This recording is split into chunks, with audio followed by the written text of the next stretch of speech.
Assalamualaikum warahmatullahi wabarakatuh. Selamat siang semuanya. Semoga masih dalam selalu ya keadaan sehat tanpa ada kekurangan suatu apapun.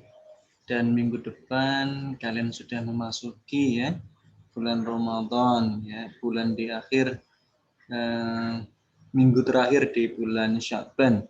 Semoga kedepannya masih sehat dan kuat untuk menjalani segala aktivitas yang positif di bulan Ramadan nanti ya. Oke, terima kasih saya ucapkan pada kelompok pertama ya. Kelompok pertama yang hari ini sudah presentasi, sudah maksimal, bagus sekali, terima kasih.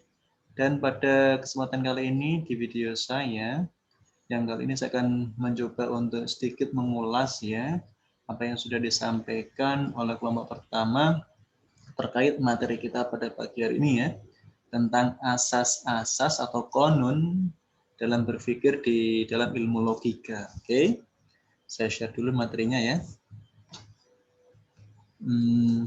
Minggu lalu di bab pertama kita sudah belajar tentang ilmu logika ya, tentang kecakapan seseorang dalam menalar berpikir untuk mencari sebuah kebenaran ya. Kecakapan seorang untuk menalar berpikir dalam tujuan, dalam kerangka untuk mencari sebuah kebenaran. Ini yang penting ya. Terkadang kita sering berpikir, tapi kesimpulannya salah. Akhirnya ini banyak ya pejabat-pejabat publik kita yang ada di televisi itu ya, sering berpikir, sering mengungkapkan pendapat, tapi ternyata juga terkadang asal-asalan ya, sehingga hasilnya tidak maksimal dan banyak pertentangan, perdebatan di negara kita ya. Oke, asas-asas berpikir dalam logika. Nah, ini ya. Yang pertama ya. Maaf saya ini dulu ya. Sebelum kita mulai masuk membahas, membreakdown apa sih asas-asas atau dasar yang melatar belakang kita agar bisa berpikir secara logis. Nah, seperti itu ya. Oke, yang pertama, sebelum kita mulai ya, saya ingin kalian juga punya penalaran tersendiri ya untuk berpikir, kenapa ya bisa seperti ini ya? Apakah ada yang salah dalam proses berpikirnya? Nah, dalam gambar ini bisa kalian perhatikan ya, ini ada elevator ya, dua elevator yang sebenarnya yang satu sudah oke ya, yang di bawah ini itu sudah oke elevatornya, tetapi yang kedua ini mungkin ada sedikit trouble ya. Mungkin para konstruktornya terlalu berpikir panjang, banyak rumus yang tidak kepake, akhirnya jadi serba salah ya di aplikasinya, di implementasinya ya. Mungkin pas dia merancang bangun sudah oke ya, sudah diberikan semacam draft gitu ya, tapi ternyata pada implementasinya ada yang salah. Ini ada apa ya dalam proses berpikir yang seperti ini? Kenapa akhirnya timbul kesalahan yang cukup fatal ya, karena ini juga melibatkan banyak kepentingan publik di sini ya. Ini juga yang gambar sisi kiri bisa kita lihat juga ada kesalahan ya tentang penyangga trotoar ini ya. Tuh. Gimana kalau yang ini ya? Yang kanan dulu, ini kalau ada anak atau kerabat kita, ponakan kita main perosotan kayak gini ya, mungkin endingnya bukan sebuah kebahagiaan ya, mungkin air mata, sehingga harus di rumah sakit kan dalam beberapa saat setelah bermain ini ya. Yang di sisi kiri juga bisa kita lihat gambarnya ya, ada konstruksi yang aneh juga. Ini kalau mau naik ke lantai 2, ini terus gimana caranya ya? Padahal secara konsep desain gambarnya itu kayaknya sudah oke ya. Oke, bagaimana melalui lantai 1 lewat tangga seperti ini. Tapi konstruksinya mungkin tukangnya ini yang salah ya. Mungkin desainernya oke lah. Gitu. Tapi ketika implementasi di lapangan, ini tukangnya mungkin tidak bisa membaca, memahami desain gambar ini, akhirnya jadi seperti ini ya.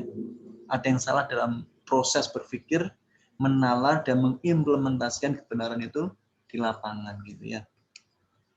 Ini kalau yang ini, Ini gimana ceritanya coba?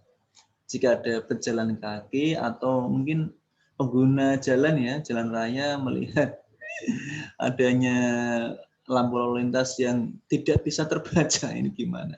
Pasti kecelakaan terjadi ya. Nah kalau yang ini, yang di gambar kanan ini ada rel kereta api, ternyata di tengah-tengahnya ada apa ini ya? Saya yakin keretanya pasti akan, wow, terjadi kecelakaan masif ini nanti ya. Yang berikutnya di samping kiri ada ini ya, perpaduan ya, perpaduan kloset ya, atau WC. Ini kalau kita bayangin kita mau, maaf sekali ya, buang air besar terus gimana ya? Terus ada orang lain yang pengen kencing gitu, waduh, mungkin bisa bayangin ya.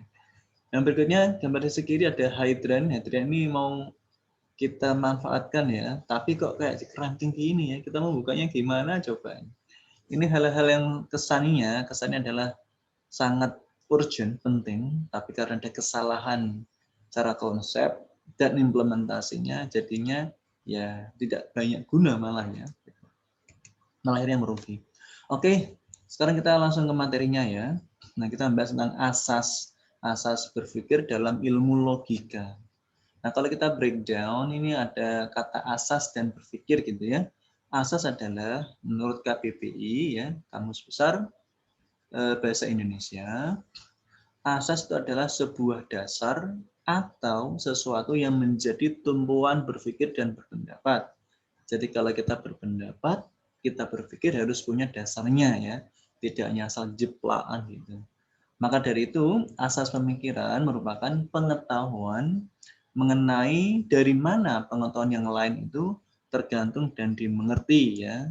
Kalau kamu kerja di konstruksi bangunan, otomatis harus mengetahui ilmu desain ya, bisa membaca gambar desain konstruksi bangunan. Jadi tidak hanya bisa bangun doang, tapi tidak bisa membaca gambar desainnya dari bangunan itu. Jadi saling terkait ya. Nah, berpikir sendiri menurut KBBI adalah kita menggunakan akal budi untuk mempertimbangkan dan memutuskan sesuatu, menimbang-nimbang dalam ingatan kita. Menurut Johnson Alfonso, berpikir adalah proses otak ya, dalam menerjemahkan, dalam mengolah dan menerjemahkan informasi. Dalam hal ini juga bisa berupa stimulus yang rangsangan yang masuk melalui panca indera kita, otak sadar kita atau bawah sadar kita, yang pada endingnya adalah untuk menghasilkan konsep atau sebuah arti. Nah, dari Wikipedia sendiri ya, berpikir adalah hasil pengamatan dari 5 indera kita. Itu pengamatan empiriknya. Empirik ini dapat dibuktikan secara ilmiah ya. Jadi ada observasi, kita punya data dan kita buat analisis dan berujung pada sebuah kesimpulan. Itu intinya ya. Nah, kalau kita lihat proses berpikir sendiri itu sebenarnya bisa kita pahami ya. Ada 6 hal yang perlu kita perhatikan. Yang pertama adalah pasti yang pertama kali ada timbul masalah ya. Kita mau melakukan sesuatu pasti ada masalah. Nah, masalah ini harus bisa kita definisikan ya, harus kita bisa definisikan, kita uraikan masalahnya apa. Setelah itu nanti akan ada pemecahan sementara ya. Nah, karena ada pemecahan sementara ini, terus kita kumpulkan ya bukti-bukti yang ada, kita observasi di lapangan, data-data sudah ada. Nah, baru itu akan kita lakukan analisis ya, analisis berdasarkan instrumen yang sudah kita persiapkan, lalu kita lakukan eksperimen di sini. Nanti kalau sudah selesai, sudah kita uji cobakan berulang-ulang, akan berujung pada sebuah kesimpulan ya. Nah, dalam berpikir sendiri ada 2 asas sebenarnya ya yang melatar belakangi yang menjadi dasar kita dalam berpikir ya.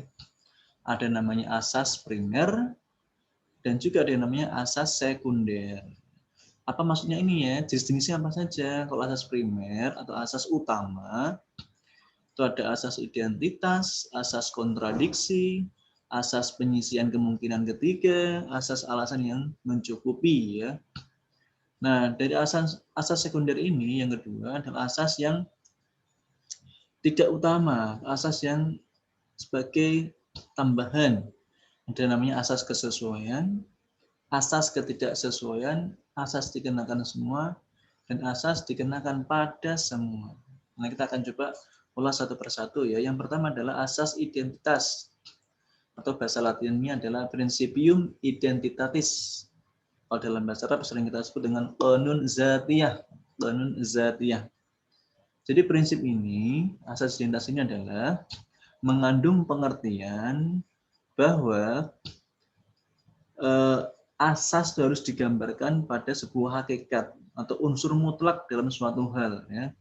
Nah, dalam prinsip ini itu bersifat langsung, analitis, dan jelas dengan sendirinya, tidak membutuhkan sebuah pembuktian. Misalkan ada proposisi, ya, ada kalimat seperti ini ya, kita sebutnya proposisi ya. Kucing adalah binatang. Ini sudah jadi suatu hakikat bahwa kucing itu binatang, ya, bukan manusia maupun bukan jenis tumbuh-tumbuhan. Nah, ini nggak perlu kita buktikan ya. Apa kita harus riset dulu untuk membuktikan kalau kucing itu binatang? Nggak perlu kan? Nah, gitu. Yang kedua adalah asas kontradiksi. Ya. Asas kontradiksi atau bahasa latinnya principium contradictoris. Qanun tanaqud. Nah, jadi asas ini meneguhkan, menguatkan identitas dan menjauhi kontradiksi. Artinya, kita tidak boleh membatalkan atau memungkiri sesuatu yang sudah kita akui sebelumnya dengan mudah. Ya. Tidak boleh kita pungkiri dan kita khianati, kita tolak. Misalkan kucing adalah binatang, itu suatu identitas yang hakikat, yang sudah pasti. Kita tidak perlu ragukan, apakah benar ya kucing itu binatang? Saya kok ragu. Nah, ini yang berpikir yang salah ini ya. Karena ini sudah termasuk asas kontradiksi ya, tidak perlu diperdebatkan ya, karena sudah pasti hukumnya. Jadi kontradiksi ini adalah asas untuk memberikan penegasan tentang asas sebelumnya, yaitu asas identitas. Yang ketiga adalah asas penolakan kemungkinan ketiga, principium exclusiterti atau qanun imtinal.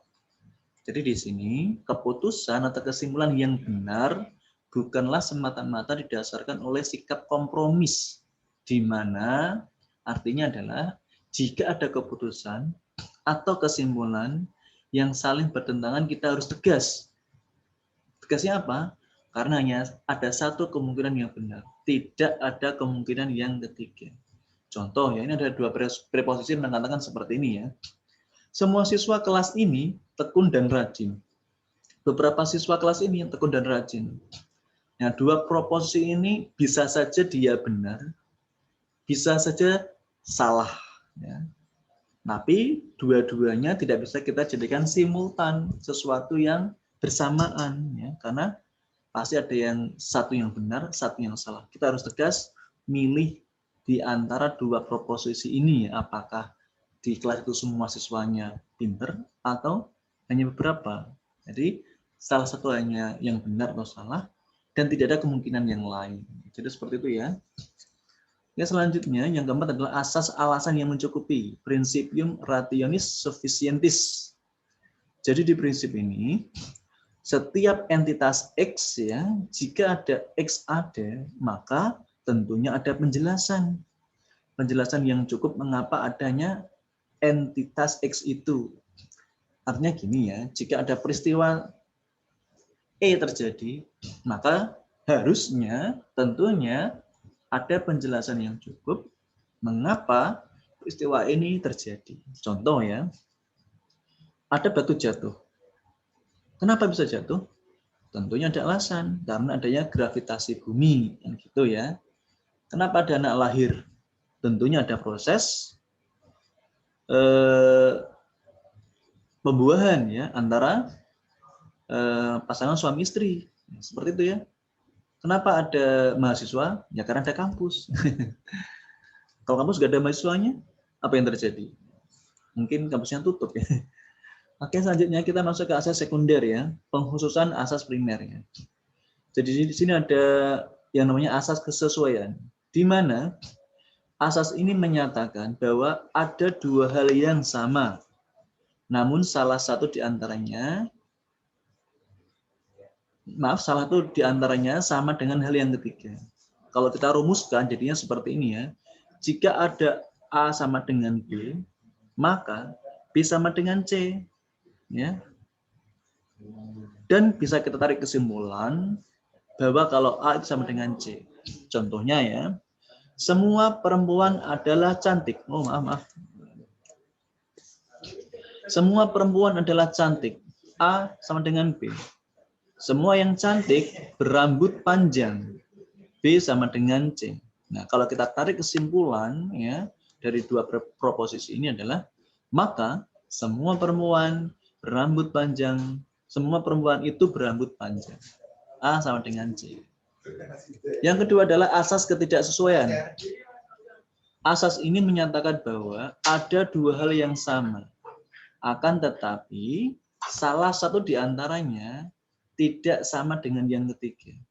Nah, kalau kita rumuskan A sama dengan B, B tidak sama dengan C, maka tentunya kita tarik kesimpulannya adalah A tidak sama dengan C. Contoh ya, jeruk berasa asam. Rasa asam bukanlah pahit. Jadi kalau kita tarik kesimpulan, jadi jeruk tidaklah pahit. Kenapa? Ya karena asam tadi.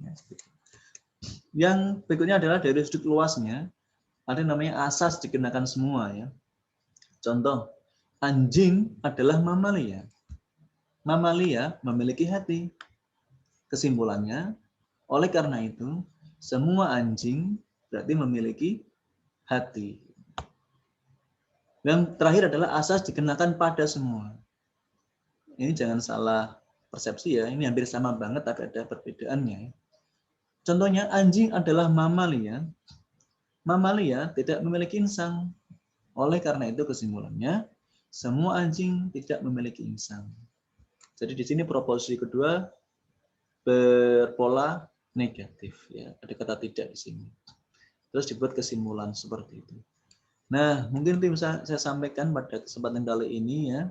Tadi ini hanya sebagai penguat penjelasan materi yang sudah disampaikan oleh kelompok pertama tadi ya. Sukses selalu, tetap sehat. Assalamualaikum warahmatullahi wabarakatuh. Bye.